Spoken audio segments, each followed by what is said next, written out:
최근 연금에 배당 소득세, 증권사의 이유가 애매한 배당 삭감 등의 이슈가 있었는데요.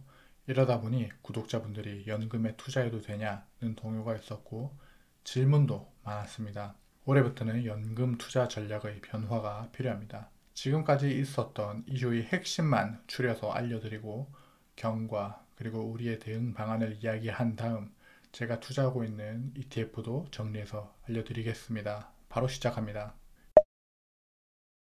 현재까지 일어난 연금 이슈는 세 가지입니다. 첫 번째, 주식 종목 중에서 TR이 PR로 변경되었습니다. 두 번째, 연금에서 배당 소득세를 선환급해주는 대신 배당 소득세를 부과할 예정이며 이중과세 문제가 있었습니다.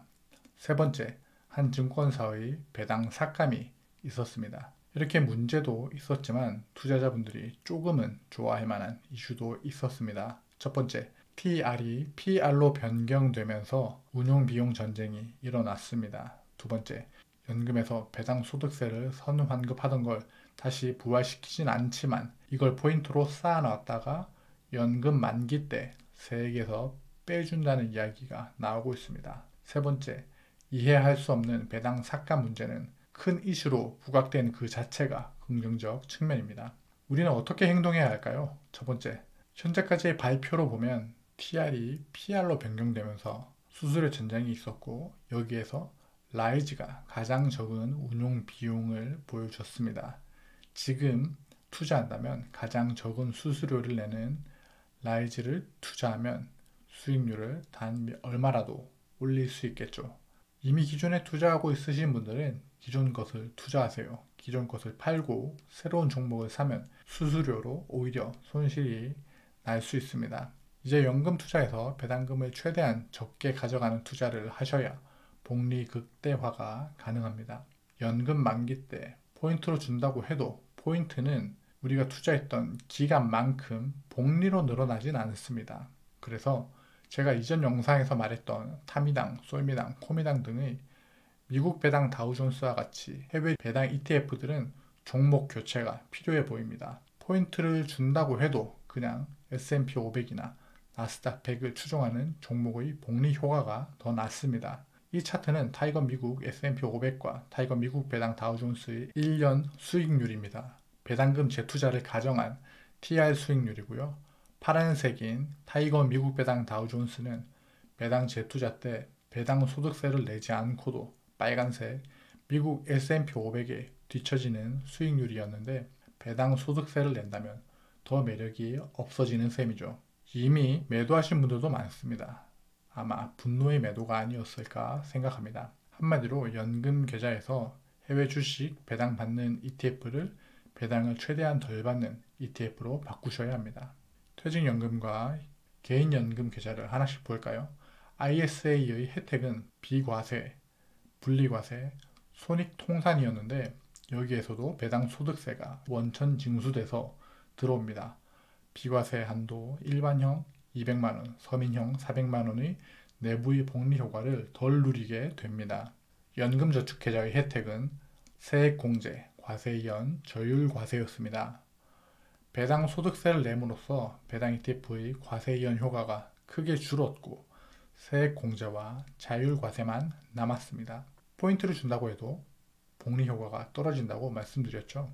IRP도 배당 소득세를 내므로써 배당 ETF의 과세이연 효과가 크게 줄었으니까 이제 IRP의 혜택은 저율과세, 세액공제, 수령 시 분리과세 정도만 남았습니다. 개정 전과 개정 후를 정리하면 빨간색 과세이연 효과가 빠지는 셈이고요. ISA에서도 비과세 한도 내의 과세이연 효과가 다소 줄어드는 효과를 낳았습니다. 다만 옵션 프리미엄으로 배당을 주는 커버드 콜 베이스들은 영향이 미미합니다. 현금 흐름이 필요하시기에 투자하신 거니까 그대로 투자하셔도 코미당, 타미당, 솔미당만큼 영향이 크진 않을 겁니다. 국내 주식형 TR ETF가 있는데 선뜻 손이 안 가네요. 그리고 직투도 고려해보세요. 직투가 나쁜 게 아닙니다. 연금은 원화 자산 베이스고 직투는 달러 자산 베이스입니다. 직투에서 배당 소득세가 나오고 연금에서도 배당 소득세가 나오는데 연금은 55세까지 묶입니다.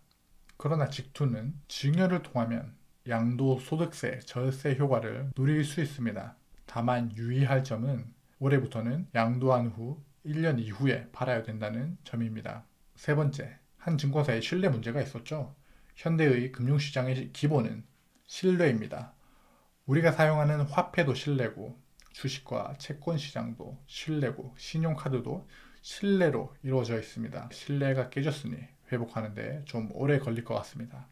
다만 저는 여기에서 긍정적 효과도 봤었는데요. 이런 흐름을 놓치지 않고 공유하며 이런 이슈에 목소리를 냈던 분들로 인해서 자칫 잘못하면 이유도 없이 이유도 모르게 내 자산에 피해를 입을 수 있는 상황이 공개되었고 일부 수정된다는 측면은 불행 중 다행이라 생각합니다.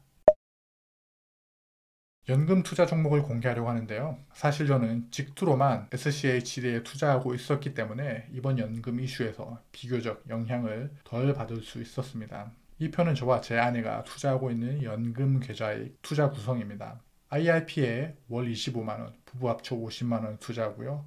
연금저축펀드에 월 50만원, 부부 합쳐 100만원, ISA에 월 100만원, 부부 합쳐 200만원, 총 월 350만원씩을 연금에 투자하고 있습니다.